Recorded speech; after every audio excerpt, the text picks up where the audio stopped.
बहुत ही धमाकेदार ट्विस्ट आने वाला है, जहां अपराजिता अपनी मां को रक्षित को थप्पड़ मारने से रोकने वाली है। जी हाँ, इस समय सीरियल की कहानी बेहद दिलचस्प मोड़ पर पहुंच चुकी है। आपको पता ही होगा कि एक तरफ अपराजिता अपनी मां के कहने पर घर छोड़ चुकी है, क्योंकि उसकी मां ने जिद पकड़ ली थी। वह कह रही थी कि या तो इस घर में अपराजिता रहेगी या फिर वह खुद। अपनी मां को दुखी नहीं देख पाने की वजह से अपराजिता फैसला करती है कि वह घर छोड़ देगी। इसके बाद वह अपना बैग पैक करके घर से निकल जाती है।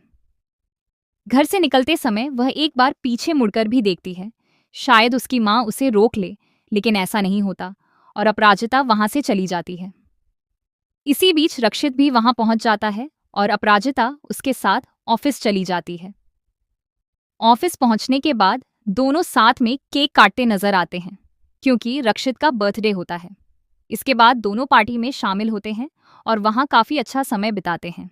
जब पार्टी खत्म हो जाती है, तब रक्षित अपराजिता को वापस छोड़ने के लिए आता है। उसी दौरान अपराजिता की फैमिली भी उसकी दोस्त के घर पहुंची होती है, यह पता लगाने के लिए कि वह वहां है या नहीं। सभी लोग उसकी तलाश कर रहे होते हैं कि तभी वहां अपराजिता की एंट्री हो जाती है।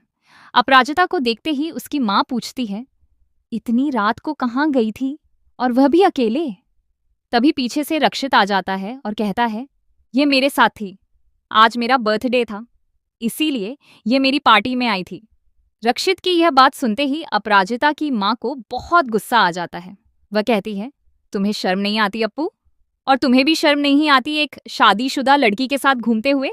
ये सुनकर अपराजिता बेहद नाराज हो जाती है और कहती है, माँ, आपकी सोच आखिर इतनी खराब कैसे हो गई? इसके बाद उसकी माँ कहती है, अब मुझे समझ आ गया है कि तुम ललित से तलाक क्यों लेना चाहती हो। जरूर तुम्हारा इस रक्षित के साथ कोई चक्कर चल रहा है। यह आरोप सुनकर अपराजिता गुस्से में जवाब देती है, माँ, ऐसा सोचने की कोशिश भी मत कीजिए, ऐसा कुछ भी नहीं है, आप अब हद पार कर रही हैं। इसके बाद अपराजिता वहां से गुस्से में चली जाती है और कहती है, मैं उस घर में तब तक वापस नहीं आऊंगी जब तक माँ मुझे जबरदस्ती ललित के घर भेजने की जिद नहीं छोड़ देती। अपराजिता की माँ भी पीछे हटने वाली नहीं होती। वह कहती है, तुझे जाना तो उसी घर में पड़ेगा, फिर चाहे मुझे इसके लिए कुछ भी क्यों ना करना पड़े। अब देखना बेहद दिलचस्प होगा कि अपराजिता की माँ उसे वापस भेजने के लिए कौन सा नया कदम उठाने वाली है। क्या वह सच में अपराजिता को ब्लैकमेल करेगी और इस पूरे मामले में रक्षित क्या भूमिका निभाएगा? आप इस आने वाले ट्विस्ट को लेकर कितने एक्साइटेड हैं, हमें कमेंट करके जरूर बताइए।